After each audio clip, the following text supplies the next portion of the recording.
ጤና ይስጥልኝ ተመልካቾቻችን እንደምሰምታችኋል። ይህ እግዚአብሔር አንድ ቀን የተሰኘው ፕሮግራማችን ነው። ዛሬ ደግሞ ከሁለት እንግዶች ጋር በቤቴ እንደምታዩት የትንሣኤን በዓል ለማክበር ተዘጋጅተን ባለንበት ነው የምገኘው። እግዚአብሔር ለዚህ ቀን ስላደረሳችሁ ስላደረሰን እግዚአብሔር የተመሰገነ ይሁን። የእሱ ትንሣኤ የእኛ ህይወት ምንጭ ስለሆነ እና በመቀጠል ደግሞ ይህንን ያማረ ዳቦ እንዲቆርስልን ወንድሜን እጋብዛለሁ። በጸሎት ወደዚህ ስርዓት ብንገባ ደስ ይለኛል። እግዚአብሔር ይባረክ። ጌታ ኢየሱስ የተባረከ ይሁን። ይህን ፕሮግራም በዓለም ዙሪያ ሆናችሁ ሁሉ የምትካፈሉ ከጌታ ከኢየሱስ ክርስቶስ ጸጋና ሰላም ለሁላችሁ ይሁን። እንኳን ለጌታችን ለመድኃኒታችን ለኢየሱስ ክርስቶስ የትንሣኤ በዓል በሰላም አደረሳችሁ ላለው ይህን ዳቦ በመጸለይ እንቆርሰዋለን። አባት እግዚአብሔር እናመሰግናለን። ክብር ሁሉ ላንተ ይሁን። ስለዚህ ጊዜ ስለዚህ ሰዓት ተባረክ። ስላደረክልን መልካምነት ሁሉ ከፍ ከፍ በል። ከስጦታዎች ሁሉ በላይ የሆነ ስጦታ ተሰጥቶናል። አባት ሆይ ስለ ልጅ ስለ ኢየሱስ ክርስቶስ እጅግ አድርገን እናከብረሃለን። ስለ ኃጢአታችን ለሞት አሳልፈ ሰጥተኸዋል። እኛን ስለ ማጽደቅ ደግሞ ከሙታን አስነስተኸዋል። ይሄን በማሰብ የምናደርገውን ሁሉ ለክብር እናደርገዋለን። ሁሉ ለክብር ይሁን በኢየሱስ ድንቅ ስም አሜን አሜን።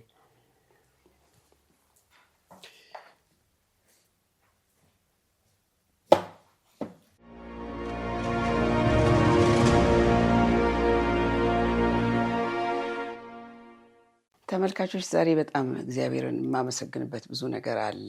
እርግጠኛ ነኝ እያንዳንዱም ሰው የሚናገረው ብዙ ይኖረዋል። ዓለም በብዙ ምጥ ውስጥ ባለችበት ሰዓት እኛ የትንሣኤን በዓል ለማክበር እየተዘጋጀን እንዲያል ብዙ ነገሮች እያደረግን ነውና እንደው የእግዚአብሔር ምሕረት ለምድራችን ስለበዛ በጣም እግዚአብሔርን አመሰግነዋለሁ። በጣም በዚህ ደስ ብሎኝ ነው በፊታችሁ የቀረብኩት። ከዛ ቀጥሎ የምነግራችሁ ይህን ፕሮግራም ስፖንሰር ያደረገችልን እህት የልጅነት ጓደኛዬ ነች። በሰሜን አሜሪካ ስሟ እንዲጠራ አልፈለገችም። ከልጅነቷ ጀምሮ እግዚአብሔርን ቀደም ስትል በኦርቶዶክስ ቤተክርስቲያን በመዘማሪነት እንደ ማንኛውም ወጣት መዘምራን ማለት ነው። ከዛም በባፕቲስት ደግሞ በሜምበር በመሆን ብቻ ብዙ ግን ከእግዚአብሔር ጋር በቅርብ አድጋ እግዚአብሔር አክብሯት በዩኒቨርሲቲ ደረጃ ሌክቸረር ነች እና ስሟ እንዲጠቀስ አልፈለገችም። እግዚአብሔር ይባርካት። በእውነት እግዚአብሔር ይባርክሽ። የልጅነት አምላካችን እንደገና በምድራችን እንድናከብር እግዚአብሔር እንዲመልስሽ። ብዙዎች ወደ ውጭ ያላችሁትንም ለመሰደድ ጊዜ ያለው ለመመለስ ጊዜ ያለው ወደ ሀገራችሁ እንድትመጡ የሚያደርግበት ዘመን እንዲሆን ከልብ እመኛለሁ። እንግዲህ በመቀጠል ደግሞ ሁለት እንግዶች አሉኝ። የኢንተርቪው መሆን ያለበት የሙሉ ወንጌል ቤተክርስቲያንን መዘምራን ኢንተርቪው አድርጊልኝ፣ ታሪካቸውን እንዴት እንደዘመሩት ያ ስርዓት ያለው መዝሙራቸው። እሷ የድሮ የመዝሙር ስርዓት ናፋቂ ነች እና ወጣቶቹንም እነሱንም አድርገሽ 2 ሰው 3 ሰው አድርገሽ አለች እና የሊትሬቸርም ደግሞ ሰው ስለሆነች በደንብ አካሄዱንም ስርዓት ማስያዝ ፈልጋለች እና ባለችው መሰረት ከጥንቱ ከሙሉ ወንጌል ኤኳየር 1 ሰው ከወጣቶቹ ደግሞ 1 ሰው ይዤላቸው የመጣሁት። ዘማሪ የሆኑትን ወጣቶቹን ማግኘት አልተቻለም። ስለዚህ ነው እና ይህንን አስቀድሜ ልንገራችሁ ብዬ ነው። እግዚአብሔር የባርካቸው እንግዶቼ ወደ ፕሮግራሜ ስለመጣችሁ። ከአንቺ ልጀምር፣ ራስሽን በማስተዋወቅ ጀምሪል። እግዚአብሔርን አመሰግናለሁ። ከሁሉ በፊት ይህንን ሚዲያ ይህንን እድል ሰጥቶን አብረን የፋሲካን በዓል እንድናከብር እና ደግሞ የዝማሪንና የወንጌልን ተያያዥነት በዚህ ፕሮግራም ላይ አብረን በእግዚአብሔር በሰጠን ጸጋ እንድናካፍል እድሉ ስለተሰጠኝ እግዚአብሔርን ባርካለሁ። ሚዲያውንም አመሰግናለሁኝ። እኔ ስሜ ወይዘሮ ኤልሳቤጥ ምናሴ ይባላል። የሙሉ ወንጌል ሃኳየር ዘማሪ ነኝ። እድሜን ከወጣትነት ጀምሮ እስካሁን ድረስ በዚህ ህብረት ሳገለግል እስካሁን ድረስ እግዚአብሔር በሰጠኝ ጸጋ እያገለገልኩ አሁንም እያገለገልኩ ነው። ለወደፊትም አገለግላለሁ። ጌታ ይባርካችሁ። አሜን። አማኑኤል በፍቃዱ እባላለሁ። ቀጠና 2 ሙሉ ወንጌል ውስጥ አገለግላለሁ። የመዘምራን አስተባባሪ ሆኜ አገለግላለሁ። ባለትዳር የ2 ልጆች አባት ነኝ። ጌታ ኢየሱስ ይባርካችሁ። ስለዚህ ድል ምን ማለት ነው አስተባባሪ ኮኦርዲኔተር? እኔ የፈለግኩት የኮተቤ መዘምራን የሆኑትን ነበረ እና የኮተቤ መዘምራን ውስጥ የፈለግኳት እህት እኔ ብዙዎች ከኔ የበለጠ ብዙ ዓመት ያገለገሉ ስላሉ ብላ እምቢ ስላለችኝ ነው ወደ አንተ ጋር ደግሞ ሌላ ሰው የጠቆመኝና ምን ማለት ነው ኮኦርዲኔተር? አስተባባሪ መዘምራን አስተባባሪ ማለት ራስህ ትዘምራለህ? እንዴት ነው? እስቲ በደንብ ለተመልካች እንዲገባው አስረዳልኝ። ኦኬ፣ እኔ ራሴ ዘማሪ ነኝ፣ ሶሎም ዘማሪ ነኝ። ቀጠሮ ዕለት ሙሉ ወንጌል ውስጥ ነው ያደግኩት ከአምልኮ መሪነት ጀምሮ። ከዛ ሶሎ ዘምራለሁ። እዛ ቤተክርስቲያን ደግሞ እግዚአብሔር በሰጣት ምሪት የመዘምራን አስተባባሪ፣ እኛ ጋር ወደ 7 ወደ 8 ኳይሮች አሉ። እነዚህን ሁሉ ኮኦርዲኔት ማድረግ 8 ኳይር አላት። አዎ፣ እንዲሁም የልጆቹንና የታዳጊዎቹን ከጨመርን ከዛም በላይ ሊሆን ይችላል። ስለዚህ ይህን ሁሉ ማኔጅ ለማድረግ ስኬጁል የሚሰራ አለ። በ6 ወር የሚወጣ ፕሮግራም አለ። ኮንፈራንስ ስቴዲየም ላይ ሊኖር ይችላል፣ ግቢ ውስጥ ሊኖር ይችላል። አሁን በቅርቡ 21 ቀን ጾም ጸሎት ነበረን እና የጾም ጸሎቱ ማብቂያ ዕለት አጠቃላይ መዘምራን የዘመሩት እና የጌታ እራትም ነበረ። እነዚህ መዝሙር ጥናቶቹን ያለውን ሁኔታ ከመሪው ጋር በመመካከር ይሄን ነው የምንሰራው። ማስተባበር ማለት ይሄው ነው። ትልቅ ስራ ነው። እግዚአብሔር ይባርክ፣ ጌታ ይባርክ። ኤልስዬ ወደ አንቺ ልምጣና የሙሉ ወንጌል ኳየር እንደው አመሰራረቱ ራሱ ምን ይመስል ነበር እና በስንት ዓመተ ምህረትስ ነው የተመሰረተው? የሙሉ ወንጌል ኳየር አመሰራረት ገና ኦልሞስት ቤተክርስቲያኗ እንግዲህ ወደ 59 ነው የጀመረችው የተቋቋመችው። በዛ ወቅት ውስጥ ጥቂት የሆኑ መዘምራን በፈቃደኝነት የሚያገለግሉ ኢቭን ወንጌላዊም ሆኖም ቆሞ ሊዘምር ይችላል፣ መዝሙር አለኝም ብሎም ቆሞ የሚዘምሩ ሰዎች ነበሩ። ግን ፋይናሊ ወንድማችን ጌታቸው ከሐረር አካባቢ መጣ ወንድማችን ነው።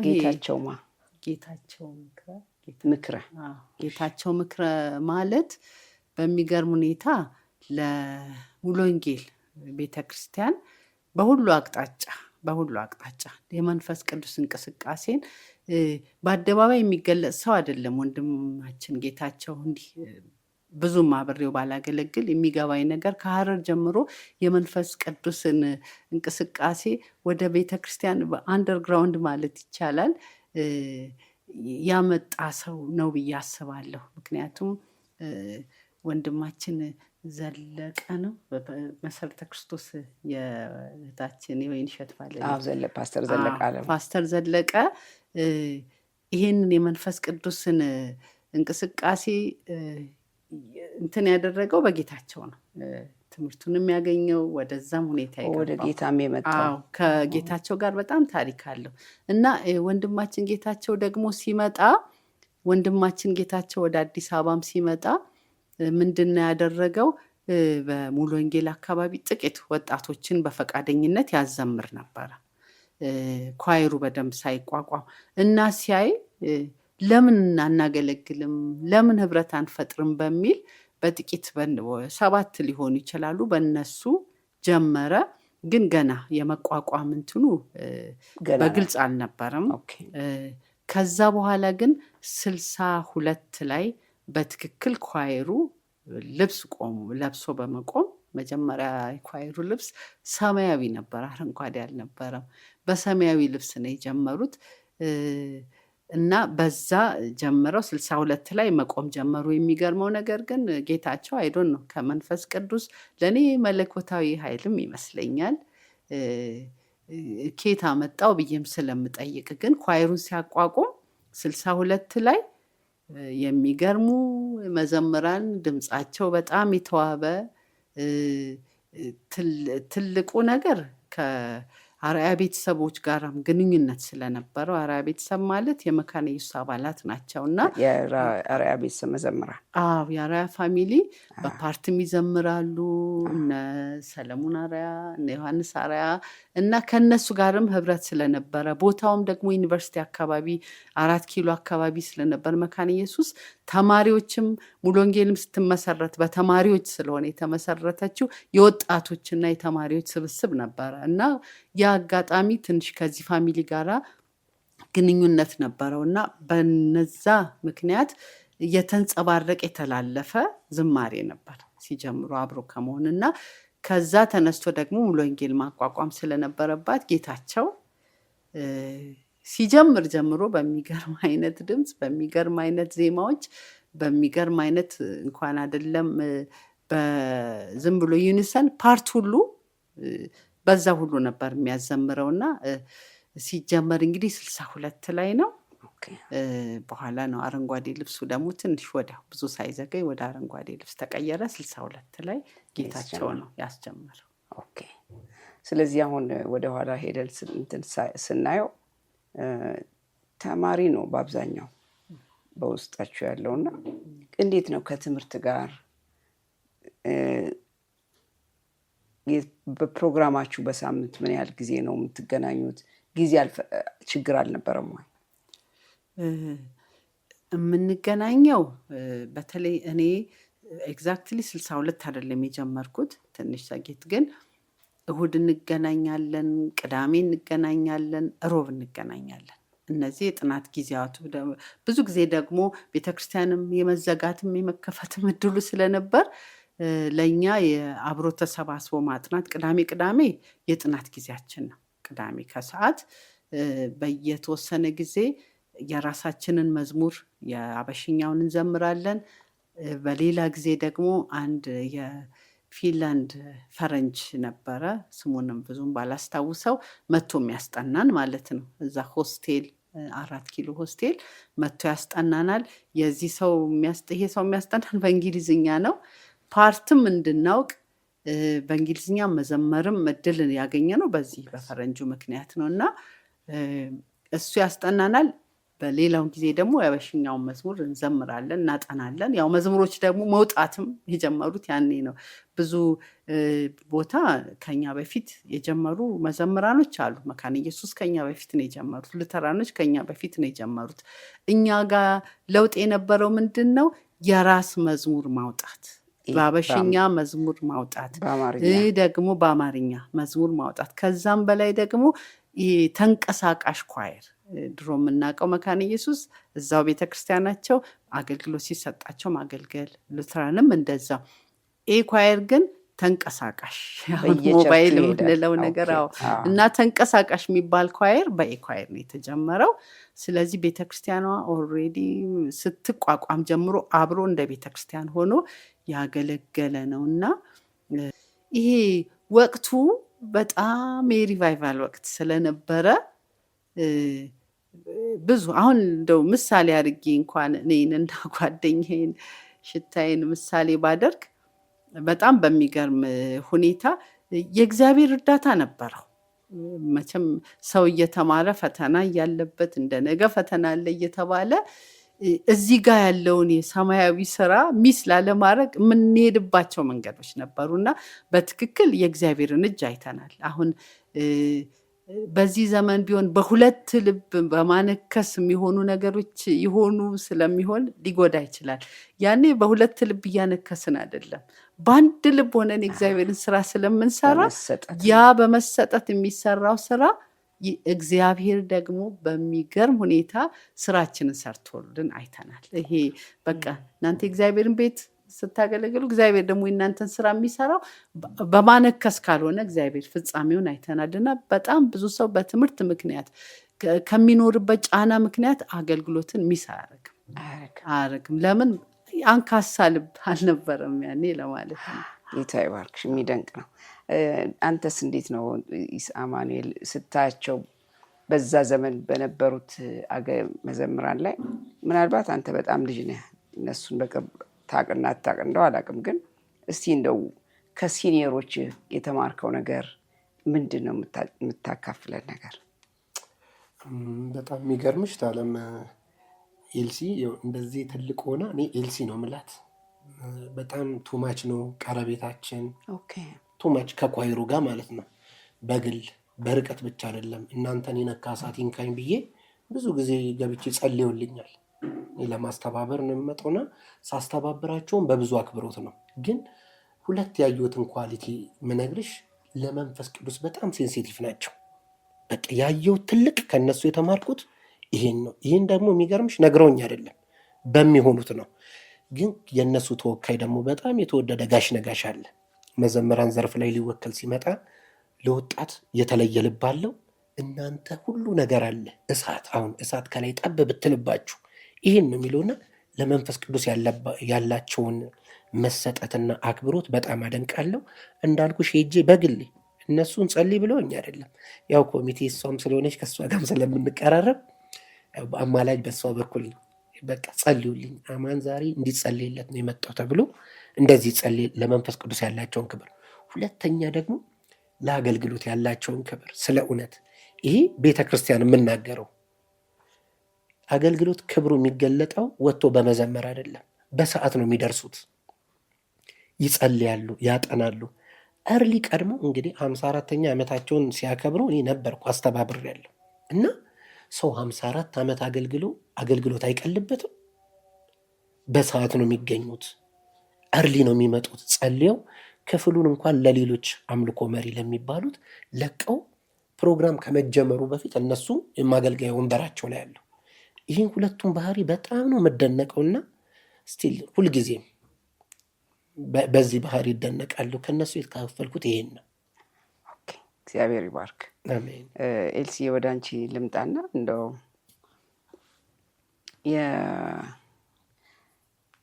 በዚህ በእግዚአብሔር ምንም ከባድ ችግር ውስጥ አላስገባንም፣ በትምህርትም ላይ ሳናጠናም እየተፈተን ብለሻል እና አንቺ ዩኒቨርሲቲ ተማሪ ሆነሽ ነው የገባሽው ኳየር ውስጥ?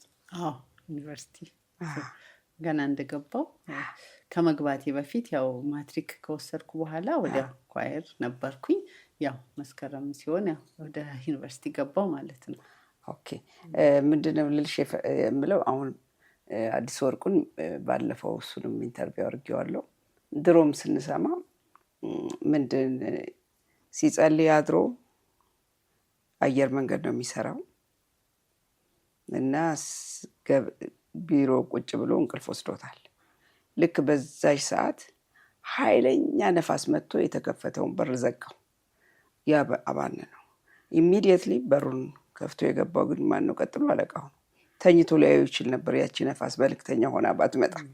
እና እንደዚህ አይነት ያዳናችሁ ወይም ከጓደኞች የምታውቂው ታሪክ አለ? እግዚአብሔር እንደዚህ ያስመለጣችሁ በእንዲህ አይነት አጋጣሚዎች? ማለት ከክፉ ነገር ማምለጥ ማለት እንዲህ ለምሳሌ በሰዓቱ ባለማጥናት ፈተናው ላይ የምትሰሪው ነገር ሊጠፋ ይችላል። በቦታሽ አለመገኘት ሊኖር ይችላል። እንደዚህ እግዚአብሔር ያስጋጠመችው ነገር ካለ የምታስታውሽው፣ ያንቺም ባይሆን የሌሎችም? ከአገልግሎት ጋር እኔ ሁለት ነገር ትዝ ይለኛል። እንደተባለው እንደ ነገ ኃይለኛ ፈተና ኖሮ እኛው እርስ በርስ እንደ ቤተሰብ ነን ኳየር ውስጥ አባት፣ እናት፣ አክስት፣ ወንድም፣ ታላቅ የምንባባል። አሁን ለምሳሌ በትክክል ለመናገር እነ ሳብዬን እነ ዳዊት እንደ እናት እንዳጎት፣ አለም ባዘው እንደ ታላቅ ወንድም ተባብለን ነው። አለም ባዘው ነበር እኔና ሽታዬን የሚያስጠናን። አንዳንድ ጥያቄዎች ሲኖሩብን እሱ ማስ በጣም ጎበዝ ነው፣ ያሰራናል፣ ያስጠናናል። እድል ስናገኝ በቃ ሌላ ቀናት ላይ እሱ ያስጠናናል፣ እንደ ታላቅ ወንድም ማለት ነው።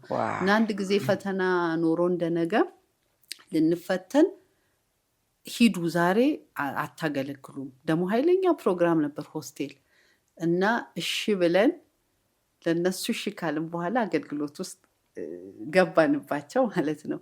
በማግስቱ ፈተና አለ። ከዛ ማታ ልናጠና ስንሄድ አንድ ቤት፣ እዛ ቤት ደግሞ ሌላ ፕሮግራም ጠበቀን ልናጠናበት ሄድበት። በጣም ኃይለኛ ስብከት እና ተያይተን እንግዲህ ጌታ ይህን ሁሉ ሳያውቅ የሆነ ነገር አይደለም ተባብለን በማግስቱ ተጋፈጥ ነው ፈተናው። ሳታጠኑ ተጋፈጥ ነው። ስብከቱን በጣም አዳመጠ። በሚገርም ሁኔታ በማግስቱ ፈተናው በጣም ኃይለኛ ከባድ ፈተና ነበር።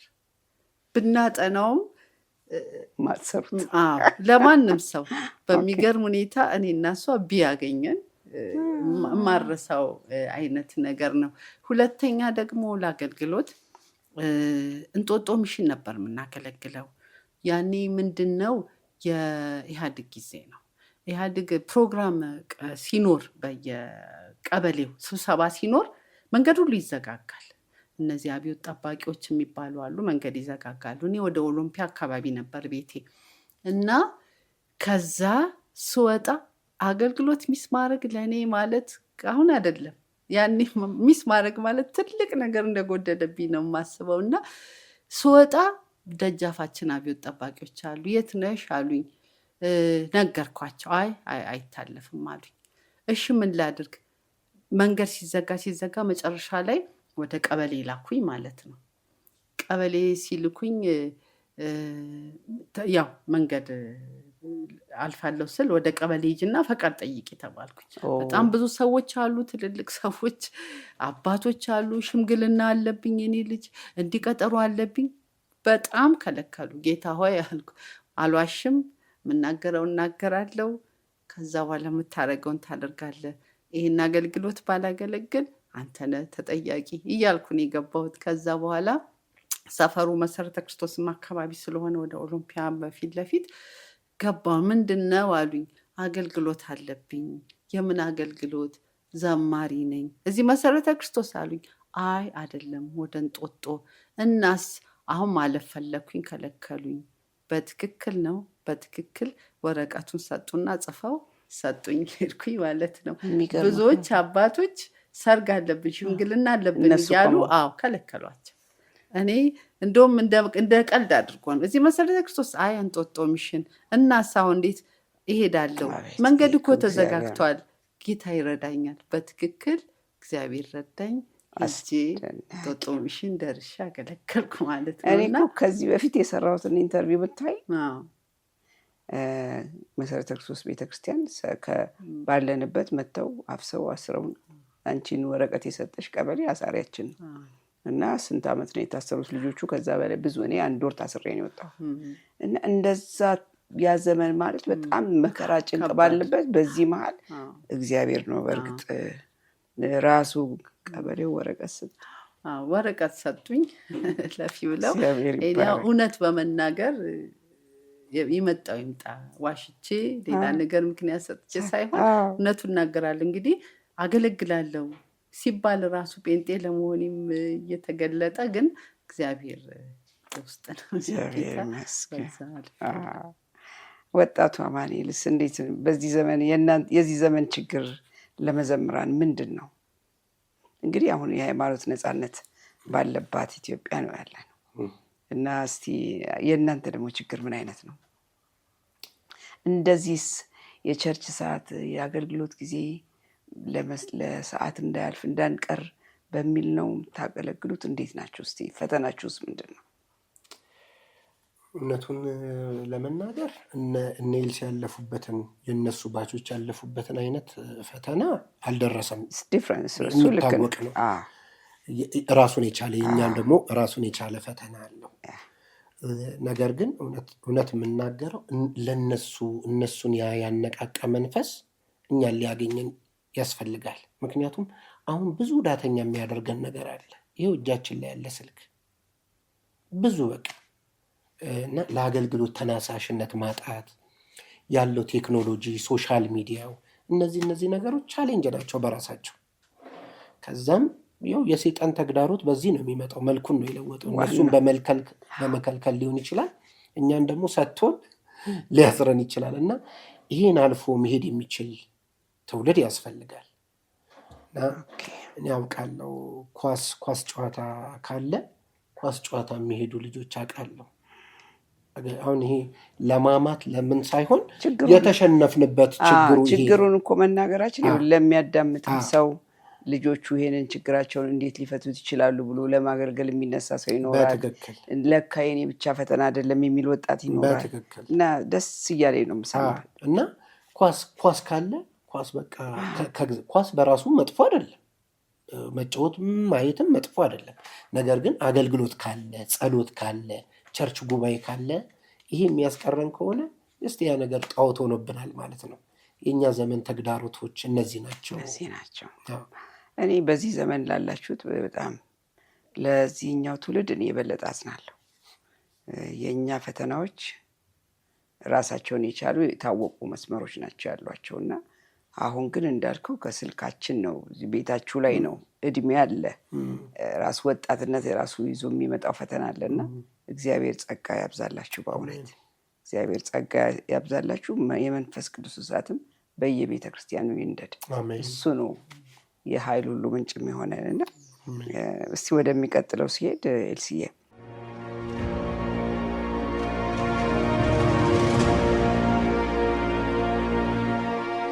በእናንተ ኳየር ውስጥ ከፍተኛው መዝሙር ከጌታ የሚቀበል የሚያቀርብ ሰው የምታቀርብ እህት ማን ነበረች ወይስ ወንድም ማን ነበረ? እና ከመዝሙሮች ውስጥ አንድ ሁለቱን አስታውሽ። ብዙ ናቸው። በየግል በጥቂት በጥቂትም የሚያቀርቡ አሉ፣ በብዛትም የሚያቀርቡ አሉ እና ስማቸውን ብጠቅስ ወንድማችን ለገሰ ወተሮ አለ፣ ወንድማችን አዲሱ ወርቁ አለ፣ እህታችን እጅጋየሁ አለች። በተመሳሳይ ቁጥሩን ቢያንስ ከጥንቶቹ እነ ዳዊትም እህቶቻችን አሉ፣ እነ ፀሐይም አሉ። አሁን ደግሞ ካለነው ውስጥ ተስፋዬ ወልደየስ የሚባል አለ። ብጻትም ታወጣለች። ብዛቱ ነው በብዛት ያወጡት። ግን አሁን ባሉት መዝሙሮቻችን ላይ ተጽዕኖ የሚያደርገው የአዲስ ወርቁና የለገሰ መዝሙር አንድም ከጥንታዊ እስካሁን ድረስ ዘለቄታ ባለው ስቲል አሁንም ደግሞ አዲሱ በማውጣትም ይህን ኳየር ውጭም ቢሆን አብሮ እያገለገለ ነው። አዲሱ ኳየሩን አላቋረጠም። ሲመጣም እንኳን እድሉን ቢያገኝ እኔ ሶሎ ዘማሪ አይደለሁም ኳየር ነኝም ስለሚል መዝሙሮች ሲኖሩት ለእኛ ይልካል። ስለዚህ አሁን ከብዙ አብሮ ከኳየሩ ጋር ከመሆን አንጻር ሲታይ የአዲሱ ቁጥሮች ሊበዙ ይችላሉ።